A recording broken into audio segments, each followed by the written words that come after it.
welcome to this edition of DSGCP's Brick by Brick, where we speak to founders and other people in the ecosystem on how they build the businesses in the CPG space. For those of you on the session who do not know Eric, Eric has built, I guess, 3 large brands that most of us should know, and has launched 2 more brands in the last 3 years, which we will talk about. So I'm going to ask Eric to sort of introduce himself, and we will weave in his stories and the businesses he's built and how he has sort of brought it to where it is today. So Eric, just quick summary of how you got into entrepreneurship. I know it was something you claim to have felt when you were in grade 3, but just talk us through grade 3 to today, and then we'll do a deeper dive into different aspects of what you've done. Oh God, grade 3 till today. That feels like too long of a story. First of all, thank you for having me. Hello, everybody, live from a Seattle hotel room, late night here on the West Coast. I just flew in we've got a big pitch with a major retailer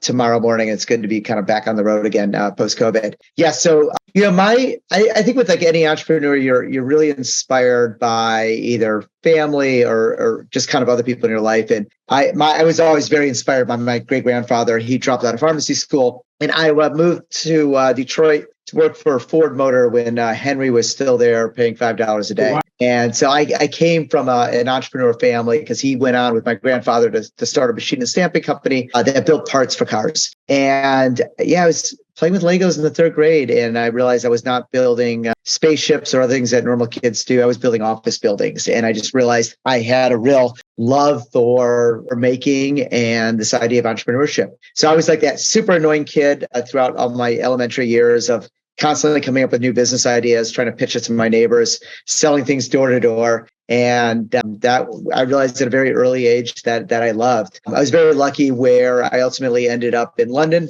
for school, got an internship that led to my first job as a planner in advertising. This was in the 90s. And for those of you not familiar in advertising, before then, there was like what would be called the research function. And the research function was to really understand the consumer and the consumer insight in a way that was more focused on a historical view and looking backwards. The whole idea of bringing in a planner was you would use consumer insight as a springboard to look forward. And your job was to work with consumer as a research function, identify insights, and then translate that into a creative brief and work with the creatives. So you really lived between consumer and creative. And that's really been the foundation of how I built the brands and the businesses today. Again, so grade 3, worked at Ford, ended up in London, got into the creative side of the business. And I guess you sort of learned creativity and advertising while at the agency. At what point did you decide you wanted to sort of become an entrepreneur? And how did you decide on method? Because I think what's important for the people and listeners on the call is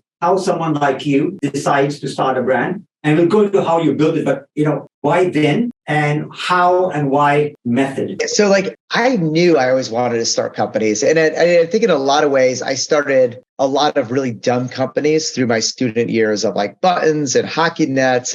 And so I knew this was something I wanted to do. But I read a lot of books on entrepreneurship, like Sam Walton, and throughout high school. And the one thing I always took away from was very few, if any of them, had success on their first try. So I fundamentally believed that I was most likely going to fail the first company I would someday start. And from that, I realized I'm like, okay, I want to build a foundation in my career first before I take that leap. So I started off in advertising. I worked for 3 different agencies. I ended up here on the West Coast in San Francisco. And it was about age 27. I was always noodling ideas where I came up with the idea for Method. And where that idea came from was I was doing a project for Colgate. Our goal was to create a new kind of platform franchise for that brand. And so I was spending a lot of time in the grocery store, and I just started looking at the home care category, and it was, incredibly big,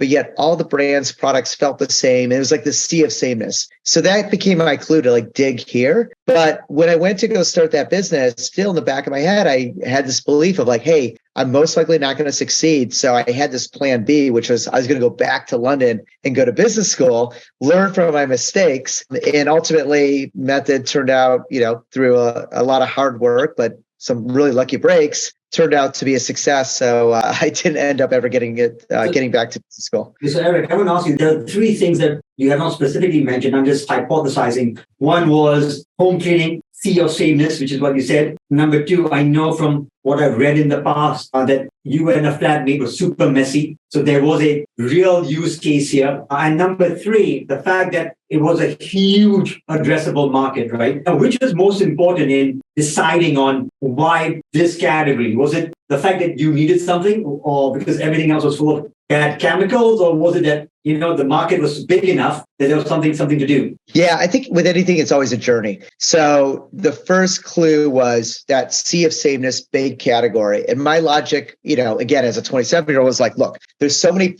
brands making money, all doing the same thing. There's got to be an opportunity to go in here and do it different. So that was the clue, dig here. And then as I started digging, looking for like, what is the insight, or the way I thought about it as a planner, what is like the culture shift this category is missing? And the first one we figured out was lifestyling of the home. So again, this is back in 2000 in the United States. This idea of really thinking about your home as an expression of yourself was just starting to really take off in the mainstream. So you had IKEA arriving with minimalist design. You had Pottery Barn taking off. You had mass media around like home and garden television. So the first clue was like, look, you look at a dish soap as much as you use it. What if we design these products to be part of like the emotional connection to your home, kind of decor? But then when Adam and I started digging into it, what we discovered pretty quickly was like, wow, like it's a really dirty industry. You pollute when you clean, you use poison to make your home healthier. And at the time, natural cleaners was like a pimple on the industry. It was tiny, and you really couldn't buy a natural cleaner at a mainstream store. You had to go to a Whole Foods or a natural store. So what we realized was there was these two big culture shifts: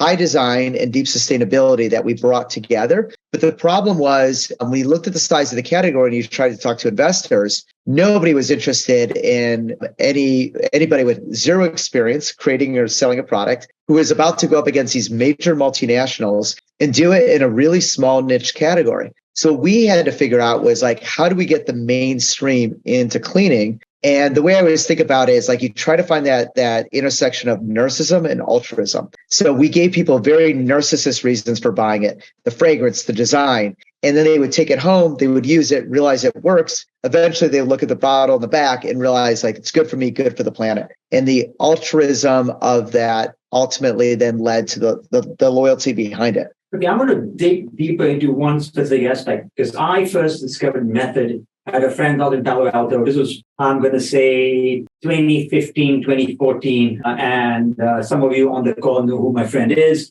And he had an open plan kitchen, and he had beautiful looking cleaning stuff next to his kitchen. And I'm like, what is this? He's like, it's a new brand. And I picked it up. I got one product here but this isn't the cleaning out. This is the hand wash. But it's the first brand I saw in the cleaning segment, which looked like a high-end product you would see in a 5-star hotel. It was built. So just talk to me about how important design is, because we live in a very visual world. When I started doing CPG, there was no social media 22 years ago. Unfortunately, social media is everywhere. Many of the founders on the call are sort of digital first. So as you think about the method, which was unique at that point in time, and the other brands you've built since, how important is design and creativity, and how do you blend that into a product that also needs to sell? Yeah, I mean, I think when I look for categories to disrupt, one of the characteristics is I've got to be able to leverage both design and creativity as a competitive advantage. And I think design is so incredibly powerful because it's instant, right? Seeing is believing.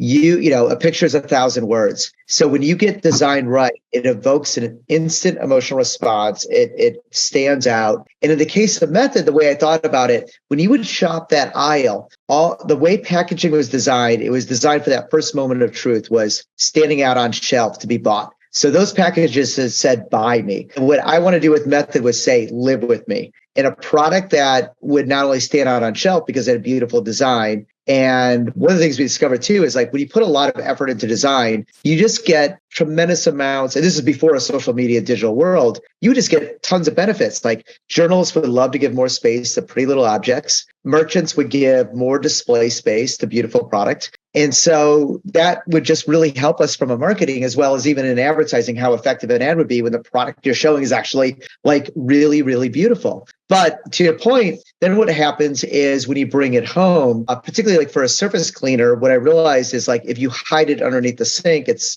out of sight, out of mind. And we wanted to design something that people would want to leave on their counter. I was flying home the other night, and I was watching that Netflix reality show, the PGA Tour, and they were showing several professional golfers cooking dinner, this beautiful dinner in this home. And our Method Lavender all-purpose cleaner was like prominently featured right there in the shot. I was like, you would never leave out another cleaner like that. And so we just got so much. I got to be on I got like years and years ago, but I got to be on an episode of Friends because the set designer kept putting Method on the set, and then they just invited us to come be on the show. That is all because of the power of great design. So now, because this is a question that comes up at many board meetings, Method, Olly, Welly was exceptional, Welly in a minute, is the question I get asked and I don't have an answer. And it's one of the questions from one of the people on listening in was, how do you build distinct visual brand identity in a structured manner?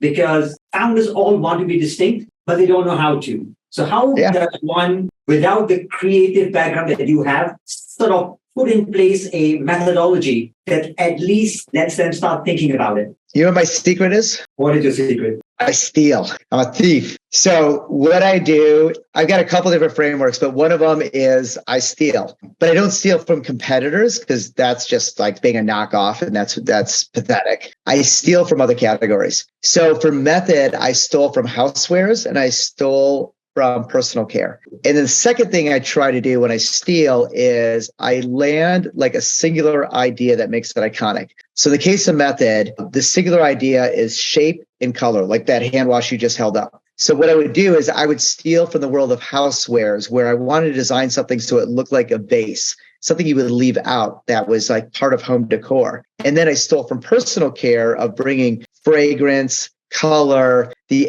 things that you look like you would put on your body, but it was actually designed for laundry detergent or cleaning your toilet, right? With Olly, I stole from the beauty category. So when I'd walk into that nutrition aisle, it was, arguably some of the worst design you could find, really hard to navigate and understand. And I stole from the beauty aisle. So that square jar, white cap. So for those of you who don't know what an Olly, I have it every day, but for those of you who don't know what it looks like, when it first came out on the supplement, it looked the first non-medicinal pharmacy looking. I got to buy it because it looks cool. And even the way we did the branding, the cap, so we tried to design something that looked like it would be at home in the beauty aisle, not the nutrition aisle. With Welly, with First Aid, I stole more from brands like North Face, where with bringing in metal, and I wanted to feel like this accessory, not something that was like a medical, product. With Will, the new sports brand that I just launched with Serena Williams, this is a pain relief product. It's a healthcare product, and we stole really from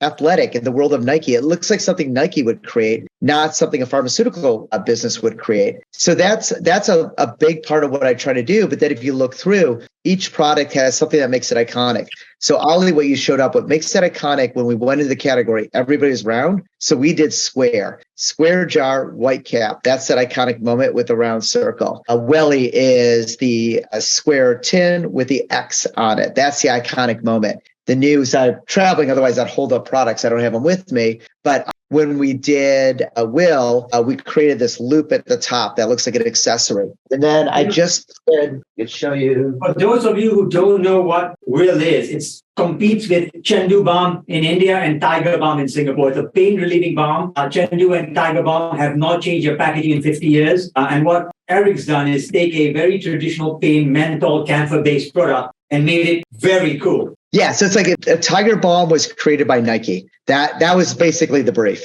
And then this is cast. So this is our jewelry box. Oh, wow. And so everybody does square jewelry boxes, which are usually one color. So we do these where each one can be like different artist designs. So everything I do has a singular iconic moment. And I usually pull from another category that's vastly different, and I bring it into this category. Fantastic. Again, so let me just give everyone a summary. So Method was sold to S.C. Johnson. Olly was sold to Unilever. Welly was sold to Unilever. You're now working on Cass, which is a jewelry company. You just hired Will. What's your involvement with the brands you sold versus the brands you still are active with? And how do you spend your time? Yeah, so I still work with Unilever across Welly and Olly, but in an advisor capacity. So I love rolling up my sleeves and working with the teams on innovation or where I can help out. So I've got a chunk of work I do with Unilever. I'm the CEO Cass. Cass is early stage. We just opened up our first store in October.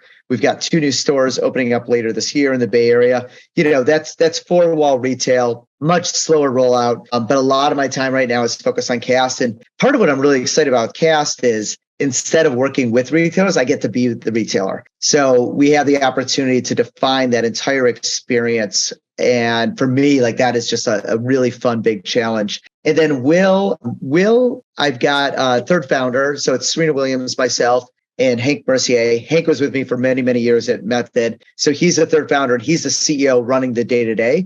And then I help build a leadership team that is individuals who've been with me both at Method and Olly that we've brought together. So majority of my time right now is focused on Cast. And then I'm also an advisor to Target along with a handful of startups that I'm working with. Let me ask you this. Most of the founders on the call are in the early stages of their journey. So can you talk us through how you sort of build Method and then Olly and then Welly in terms of doing as much as you can whilst de-risking along the way before you sort of expand? I think many founders, especially in the last 2 or 3 years, have sort of, before they get very far, there is a desire to grow too quickly. So just talk us through how you think about when's the right time to expand, what you need to prove, and what sort of team you need to build to get there. Yeah, I think sequencing growth as a founder is one of the most challenging things to do. I think anybody who's willing to take on the challenge of like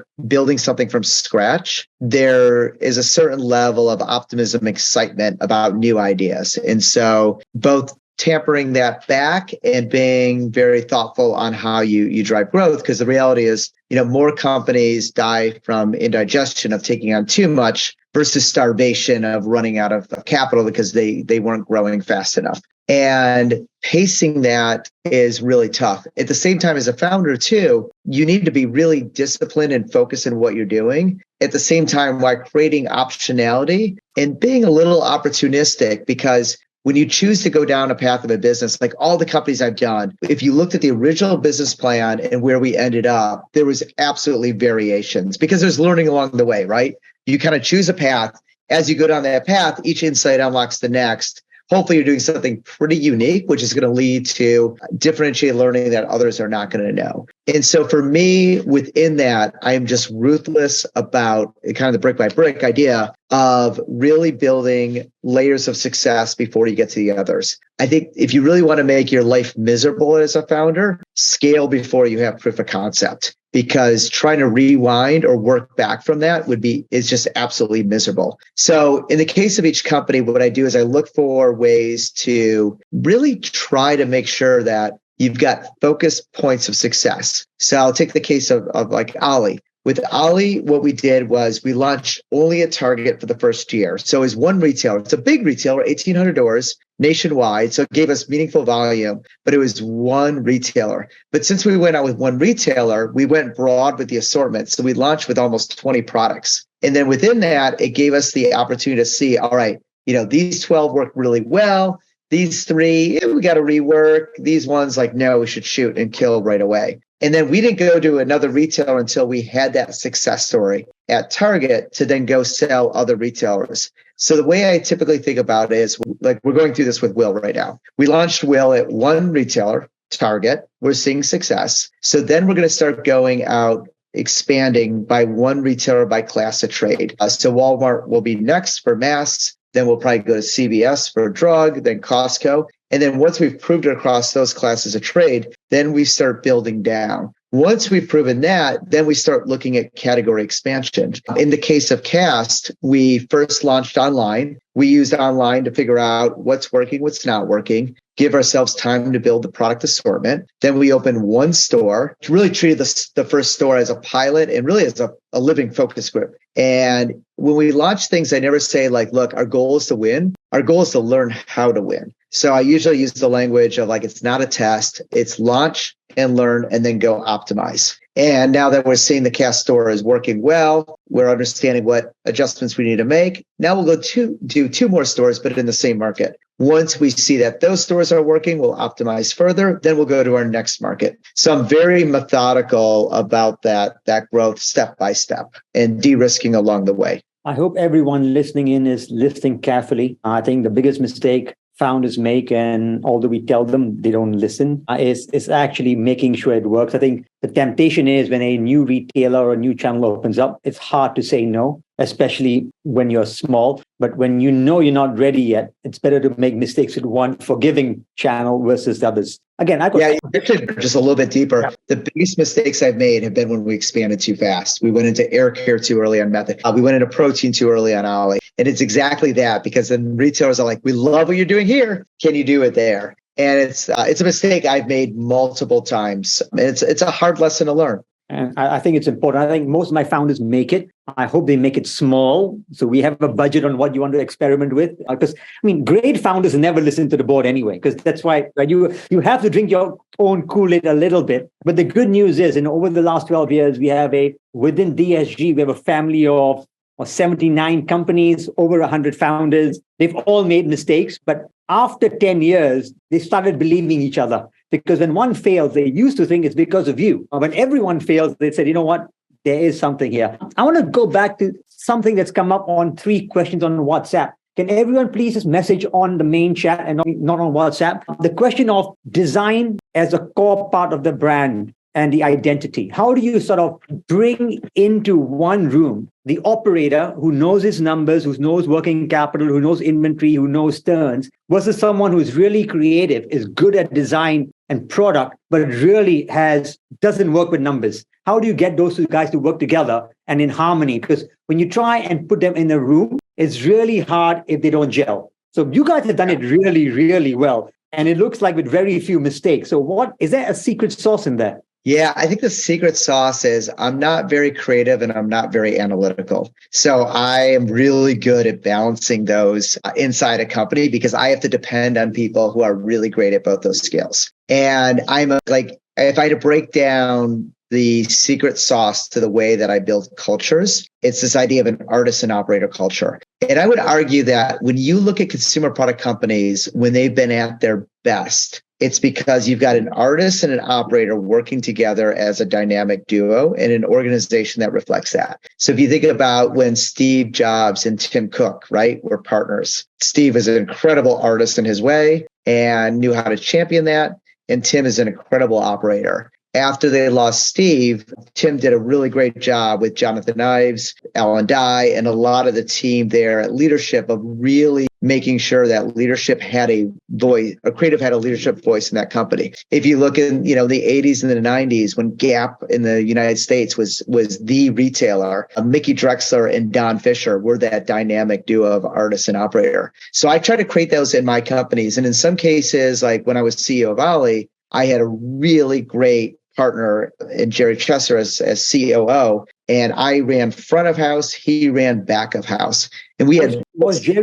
Jerry there from day one, or was he brought in later on? No, he was there from day one, and then we had a creative team where the leadership, represented the CFO was a peer to the creative director, and then throughout the organization, you had artists and operators working together. It's really hard to do, but it is so powerful when you get it right. So we got a couple of questions on the same points. Let me ask it now: is how important is profitability in early growth? So how quickly do you go and test before forcing yourself to be profitable and therefore slow down growth? Is there anything you've used in a systematic way in the first 3 businesses you've built before you sold them? Yeah. Again, I think being here in the United States, we've got the luxury of a very large home market and the luxury of major retailers like Target, where it gives us fast scale. And that's something most of the world doesn't have that opportunity. So there is a little bit of an advantage here to building businesses profitably a little faster if you get it right. I focus less on the overall profitability of the company and more about unit economics. So Cast is a great one for me to talk about at the moment, because this is unlike other businesses I've done, it's not wholesale, it's very capital intensive. So I'm laser focused right now on making sure unit economics of the product are very healthy with margins north of 70%, making sure that profitability of the store is really strong. But we have a lot of overhead, within that. Within consumer products, again, I've always been very focused to make sure that we're building a product and a brand proposition where I know that we can command the right pricing and hold that pricing for a profitable business. But in making sure the unit economics of that product are really strong. But we'll then, trade off some variable costs to accelerate growth through marketing and other choices. And then I think you've got to really think through about what cycle we're in. A couple of years ago, obviously, growth was being rewarded and profitability was less important.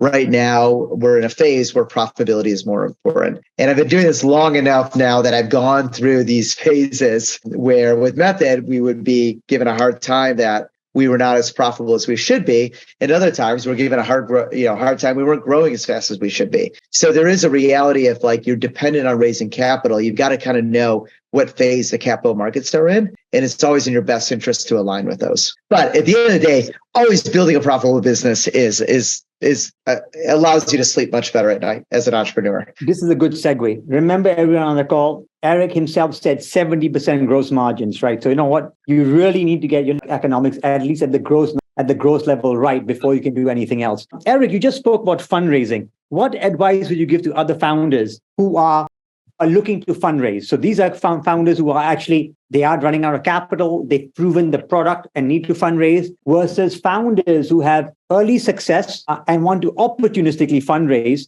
because they feel the market is hot enough. And therefore, rewind 3 years ago, DSGCP is very traditional, brick by brick. We are in no hurry. Our view is if you're a great brand, not a good brand, it'll take you 10 years to become relevant, really relevant, okay? Because it takes time. There is no shortcut to building a brand. But we were then competing with suddenly all the tech VCs who decided that D2C was tech. It wasn't consumer. So I lost out on quite a few deals because the big name tech funds would look at a vitamin supplement business that sold only online and said different multiple because this is somehow digital. That's all changed. So as founders think about fundraising, forget about the era you're in. Think about CPG, which is what you know.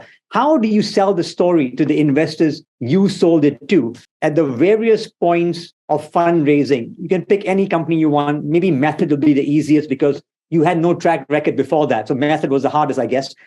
And tell me how that's changed over the years. Yeah, I think, I came out of advertising. And so one of the skills I really understood was how to pitch and do storytelling. And selling is nothing more than a transfer of emotion. And I think it is so important to just get the fundamentals right of how you tell your story, how you sell that emotion. And you've got to get other people as an investor equally passionate because you're asking them to do what you do, which is be an owner. And to be an owner in this business, there is you've got to be able to make that really, really contagious. What I always did too is I would break it down between very clear milestones of proof and promise. Here's what we've proved, which is why you should fundamentally buy into, have, credibility. But then if you're joining us, here's the promise of what the next stage of that story is. And then within that, I was always very, very clear. We need this much capital. On this capital, we're going to achieve these things. And so everything I did was always about breaking it out into very clear milestones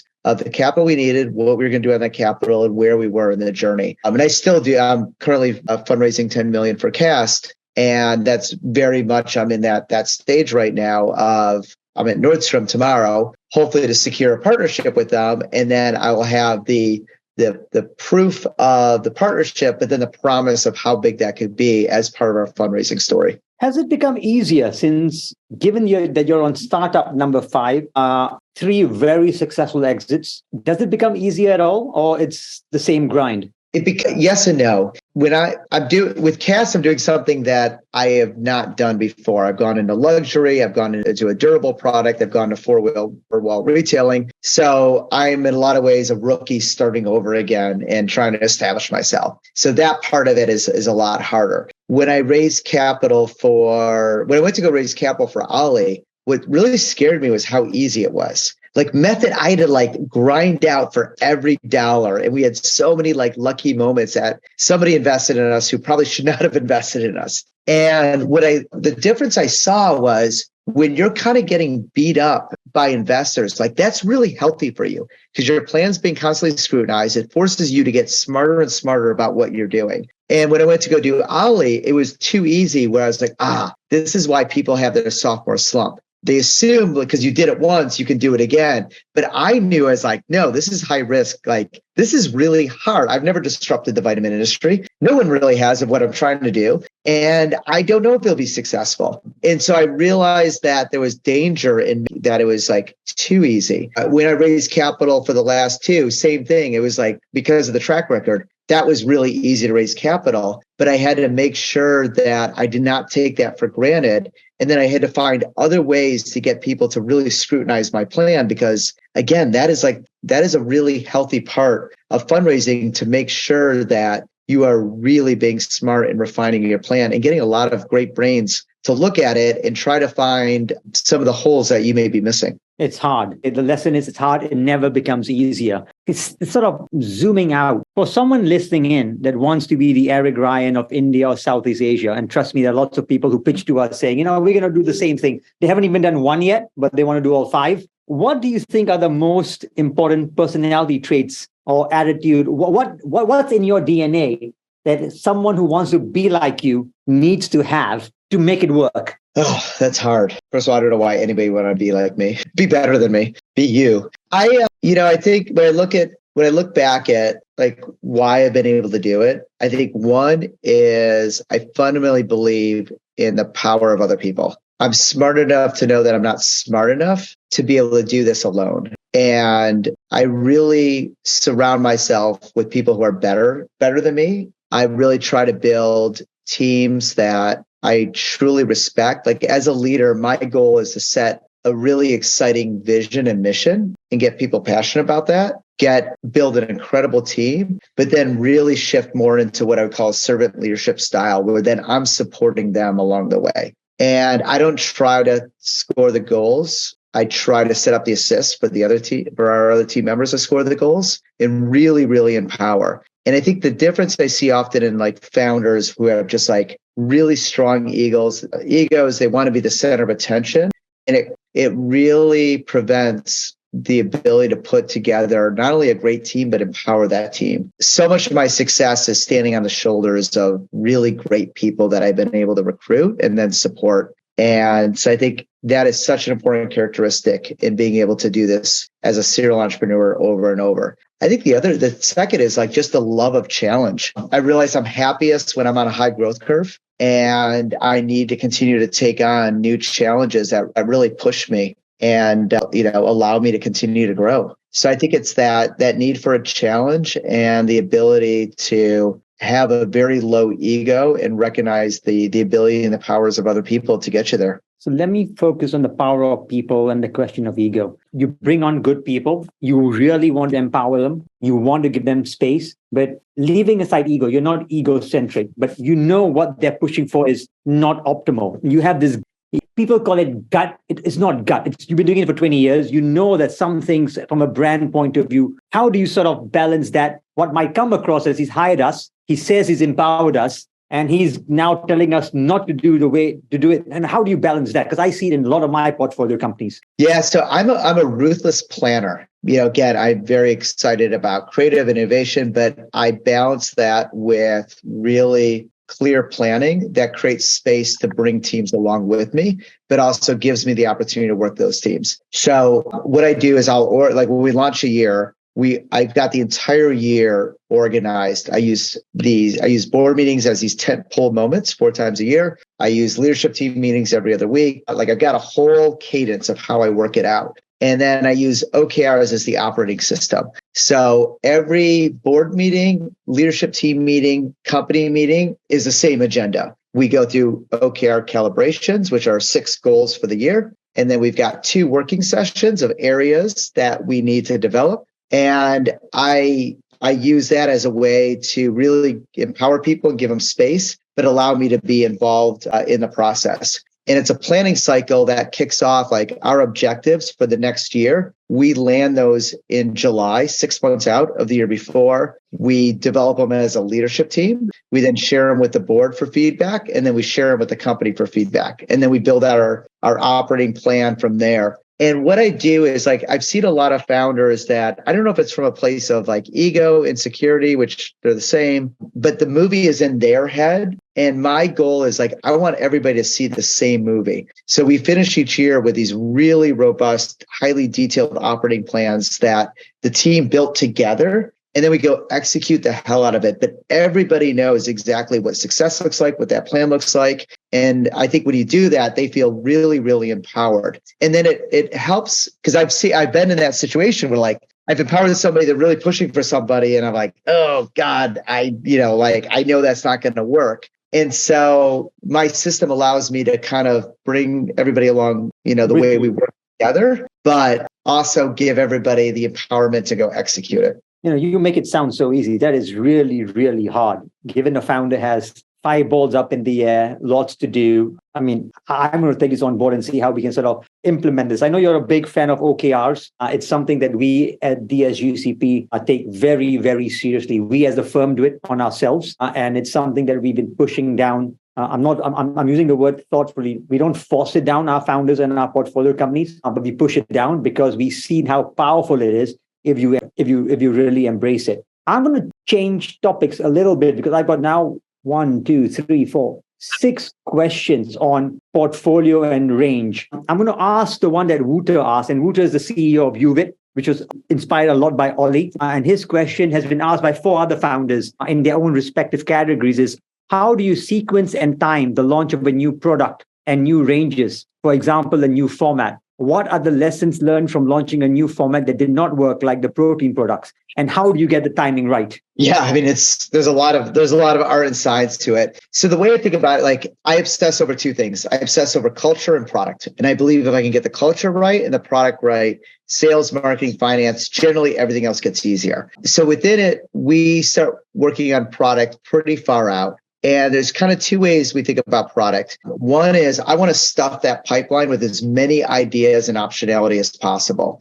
And also, I think it takes some of the politics out of it too, where people don't start fighting for ideas because like, no, we haven't killed an idea. The more ideas we have, that's going to lead to stronger ideas. So we always have product war rooms for each of the different categories where we're constantly building and free-forming ideas. Then what we do is when we're in July of a previous year, that's when we start making decisions on what we're going to launch for that next year. So I'm trying to work it really out. Then it becomes an editing process of like, all right, from this, pretty broad range of ideas, what do we want to launch next year? And there's several filters we work through. Obviously, there's, business growth. Like, is this a year we need more products to grow? Or is this a year we're going to invest more in distribution or marketing? So there's a business lens on it. There's a retail lens on it. So we'll share with some of our key retailers like Target, and we'll share them concepts and get their feedback on it. Sometimes there's a consumer lens as kind of part of that decision through research. But really between kind of like around that July, we make the decisions of what products we're going to launch next year and how we're going to sequence that out. So there's a lot of different variables that go into it. But what I find is what's most effective is like we're always working on lots of ideas. And then when it becomes decision time of what to green light, it's so much easier to green light it from this broader group. But then at the same time, ideas don't get killed. So people won't artificially try to push something through. We're like, all right, we're not going to green light it for the next year, but we're going to, we'll put it into the product plan a year out from now and we'll reconsider it. And that sometimes takes some of the emotion out of it too for people. That's a lot of good advice. Thank you very much. I'm cognizant of time and I want to open it up to questions that have been coming in. But one thing I would like to ask you from myself, and it's, I think, the most important question that founders do not ask, which is most of my founders have at some point faced a existential threat. We're running out of capital. The retailers taking us out because the rate of sales and velocity wasn't good. What's your advice? I don't know if you've been through this. I'm assuming you have because you built 5 brands. I've had so many near-death moments on Method. So just talk us through this, because my philosophy, and I get pushed away by many of our founders. I'm saying every day that you're alive, it's an additional day of building your brand, right? It's just you need to be there, because if you as long as you're alive, you have a chance of making it. And the last 2 years, some of my best companies were the ones that decided to forego revenue growth or degrowth to rebase to grow again.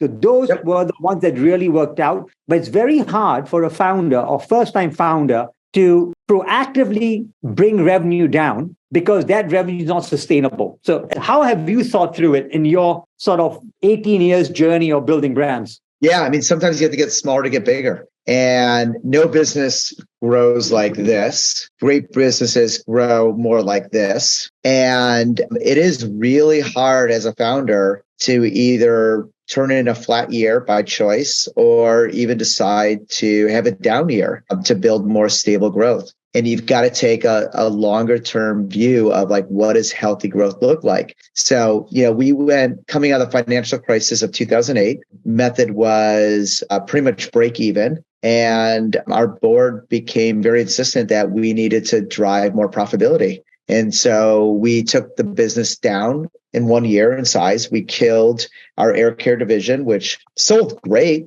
but it was a very complicated, low margin business. We also had this thing called the OMOP and a tools business. Same thing, overly complicated, low margin, nice top line. And we made the tough decision of killing those businesses. Sadly, we took some of the headcount associated with it, but then we redeployed that focus back into our core business. And that allowed us to drive a much healthier, larger business in the long term. So I think there is this kind of stigma around making some of those short-term health decisions for longer healthy growth. And it's hard as a founder to do that. Okay, I'm going to quickly at that point, because it's on point, and I want to go to the 17 questions I have open. I'm not going to close them. Eric, you've been building brands for a long time. That would mean or imply you've been rebuilding teams from scratch over and over again. Are there some learnings on how you build your teams or what works and what does not? Yeah. So the biggest thing, I really geek out on the leadership team, first and foremost. And the way I think about it is like, as a CEO, the leadership team should be running the business.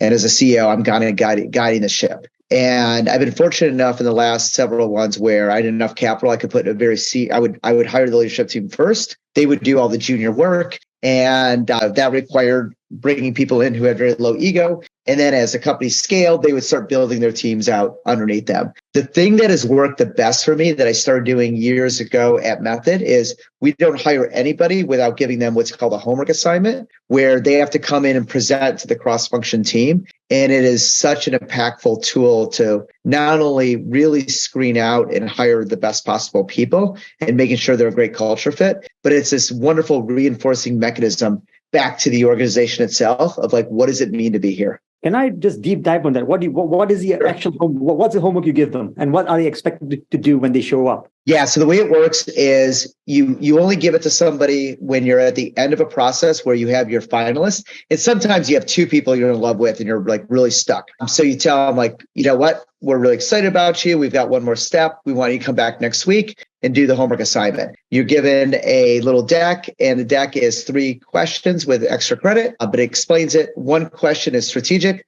1 is tactical. They're both custom to the role. The 3rd question is a culture question. So at Method was, how will you help keep Method weird? At Olly was, how would you help make life better in the park? And then for extra credit, you can name your title. And they come back, and the 8 to 10 people that they interviewed with, they present over 45 minutes. They can do PowerPoint, interpretive dance, whatever they choose. And what it does is it's a way of prototyping what it would be like to work with that individual and how they fit in the culture. And it's just a wonderful tool. Now, it takes more time and work, but that time and work on the upfront is so offset by the fact that you kind of already onboarded them. And 2, if your success rate goes up for candidates, that saves you so much more time than the challenge of exiting somebody out of a business. I think there's so many things there I need to start testing with. It's I could spend a whole hour. I think that's fantastic. A question from Maya, the founder of Moom. how did you build credibility and trust with your consumers through a brand like Olly, given the focus of being fun, design-driven, and the form factor of nostalgic gummies? In a category where supplements is science, is good for your body, how do you sort of juxtapose the Olly fun element to it to make it look like it works? Trust me, it does work. And we are using many of the lessons in UVIT. But how did you do it on first principles? Yeah, you know what? That's what terrified me the most was, would people take it serious enough? And same thing with method. Like, would you believe that this cleaner that looks beautiful actually works? And when we first launched at Target, and I was meeting, I would go to the consumer research ourselves, because I always want to see how consumers respond to it when it's actually live. And I remember we were interviewing the first respondent. She's from Berkeley, California, very serious about natural and science and efficacy. And we got to the Olly display and her eyes lit up. She's like, oh, this is cool. Oh, I would buy this. I was like, wow. Okay. And, time and time again, I'm amazed at just the power of emotional engagement over rational thought. Very good advice. Question from Peck. Peck's the founder of a feminine hygiene brand called Blood. On packaging design, this was one brand where we struggled because I thought it was questionable. I took it home. I've got 3 kids, 2 daughters, 1 son. My son had no view, clearly. But both my daughters were like, this is a damn cool name. And my wife was like, I don't know whether I'm going to buy a product called Blood. But that's a generation thing. But her question is, on packaging design for retail shelves, we often battle between consumer clarity versus being aesthetic and decluttered. How do you find the balance? Or should we not even bother? No, I think you want balance. And that's when it goes back to simplicity. And, simplicity really frees you up to deliver what is that iconic moment that creates that emotional engagement and why the brand will be memorable, but then delivered in a way that gives you absolute clarity and understanding. And that balance, like, that is the art. And that is the genius of what you need to find in your products. There's no answer to that one other than you've got to do both. You've got to do both. Guys, we have another 5 minutes. Please keep your questions coming in. This is a question from Felix. When you talked about offering 20 products to retailers, 12 worked, 3 didn't, 3 needed reworking, others don't work. How did you decide that the rest that did not work, if you believe that they were great products when developing them?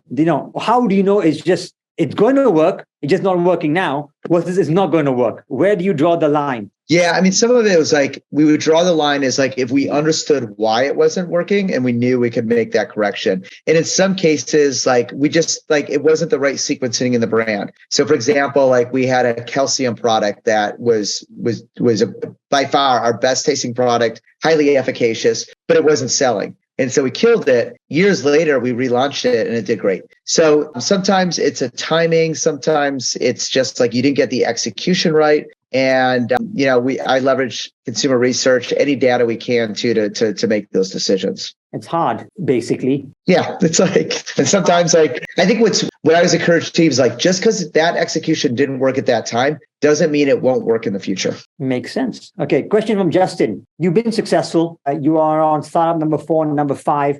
Why not just bootstrap your startup versus fundraising? And I don't know your personal financial standing, but is there a non-financial reason to fundraise? I love partners, and I like the value that those equity partners bring to the table. And I could bootstrap it myself. The problem is when you do that, then all the stress is on me for the success of it. And I would rather have capital partners around the table with me. So we're making better decisions, thinking about it as a portfolio. And then, if we do need to put more capital in or it struggles, everything is not on my shoulders to make it work or not. And then, just candidly, I take with startups, I recognize the risk in a startup. I know it may or may not work. And so when I make money from a startup, I put that in stocks, bonds, real estate, just really boring things. And that's what allows me to sleep at night while I go take more risk on new startups. Eric, thank you very much. Any closing words of,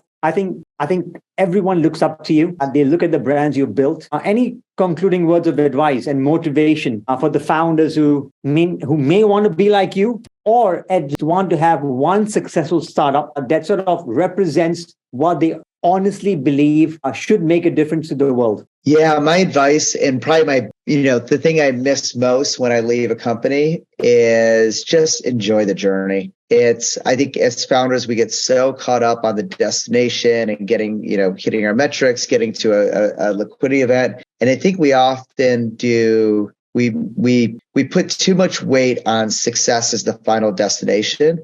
And I think the ultimate success of a founder is the ability to really enjoy the journey of building something from scratch. And I think so much of that journey is the team that's around you, the culture that you've built, the impact that it's had on people, and just enjoy it as much. It's stressful, it's hard, but really you're doing something special by taking this path in life, and enjoy every day that you do it, build great teams, take care of them. And you're going to look back at that someday as so much more the reward than a liquidity event or anything else. Eric, what fantastic words. I actually watched yesterday with Ben Affleck and the story of Nike and Phil Knight. And I can't wait to watch that. It's amazing. It is going to resonate with you. It's all about the journey. It's not about the destination. And you look back at the teams that built it from day one. With that, I would like to thank Eric for spending the last hour with us. I know it's late in Seattle. I appreciate the time. And on behalf of everyone who's listening in, thank you very much.